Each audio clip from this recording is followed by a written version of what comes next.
ദൈവത്തിന് സ്തോത്രം. അനുഗ്രഹീതമായ പ്രഭാതത്തിൽ എല്ലാ ദൈവമക്കൾക്കും യേശുക്രിസ്തുവിൻ്റെ നാമത്തിൽ വന്ദനം. യിരെമ്യാ പ്രവചനം 32-ാം അധ്യായം 42-ാമത്തെ വാക്യം. യഹോവ ഇപ്രകാരം അരുളിച്ചെയ്യുന്നു, ഞാൻ ഈ ജനത്തിന് ഈ വലിയ അനർത്ഥമൊക്കെയും വരുത്തിയതുപോലെ തന്നെ ഞാൻ അവർക്ക് വാഗ്ദത്തം ചെയ്തിരിക്കുന്ന എല്ലാ നന്മകളും അവർക്ക് വരുത്തും. ഞാൻ വാഗ്ദത്തം ചെയ്തിട്ടുള്ള എല്ലാ നന്മകളും വരുത്തും. തലയിലെ രോമം പോലും എണ്ണപ്പെട്ടിരിക്കുന്ന സർവശക്തനായ ദൈവം നമ്മുടെ ജീവിതത്തിൽ ദൈവം അറിയാതെ ഒരു തിന്മയും വരികയില്ല. പലപ്പോഴും ദൈവം അതിന് അനുവദിക്കുന്നതിന് കാരണം നാം അറിഞ്ഞോ അറിയാതെയോ ദൈവത്തിൽ നിന്ന് അകന്നു പോയതാണ്. അറിഞ്ഞോ അറിയാതെയോ ദൈവത്തിൽ നിന്ന് അകന്നു പോകുന്നത് മുഖാന്തരം ദൈവം തന്നിലേക്ക് മടക്കി വരുത്തുവാൻ പലപ്പോഴും ദൈവം ഒരുക്കുന്ന വഴികളാണ് കഷ്ടതയുടെ മാർഗങ്ങൾ. ആ കഷ്ടതയുടെ നാളുകൾ വചനം പറയുന്നു, കഷ്ടത വരുമ്പോൾ അവർ എന്നെ ജാഗ്രതയോടെ അന്വേഷിക്കും.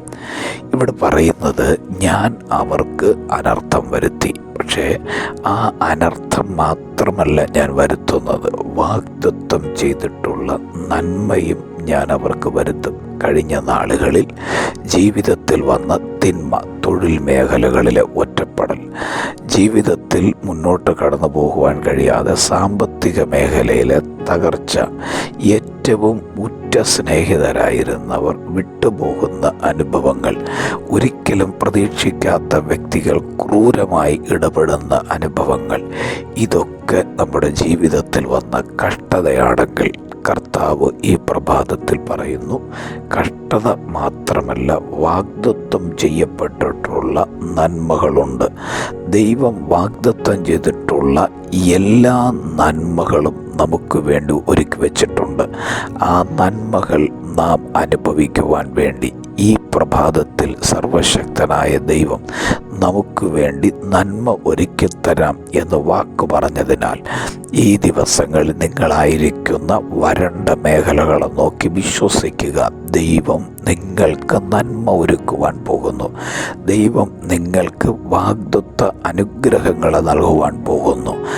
നിരാശയുടെ അനുഭവങ്ങളാണ് ചുറ്റുപാടും കാണുന്നതെങ്കിലും പ്രതീക്ഷ അസ്തമിച്ചതുപോലെയാണ് ചുറ്റുപാടും നോക്കുമ്പോൾ തോന്നുന്നതെങ്കിലും സർവശക്തനായ ദൈവം തൻ്റെ വചനത്തിൽ കൂടെ ഈ പ്രഭാതത്തിൽ നിങ്ങളോട് പറയുന്നു, ഇതാ ഞാൻ വാഗ്ദത്തം ചെയ്തിട്ടുള്ള നന്മ നിങ്ങൾക്കായി നൽകിത്തരുന്നു.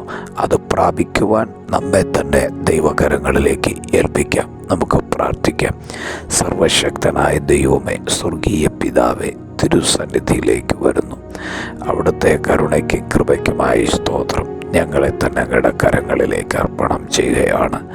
ഈ പ്രഭാതത്തിൽ ഞങ്ങളെ കേൾപ്പിച്ച നല്ല ആലോചനയ്ക്കായി സ്തോത്രം. കഷ്ടത മാത്രമല്ല, നന്മയുടെ വഴികൾ ഒരുക്കുന്ന ദൈവത്തിന് നന്ദി.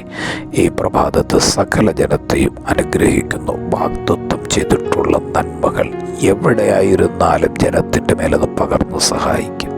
യേശുവിൻ നാമത്തിൽ തന്നെ. ആമേൻ, ആമേൻ.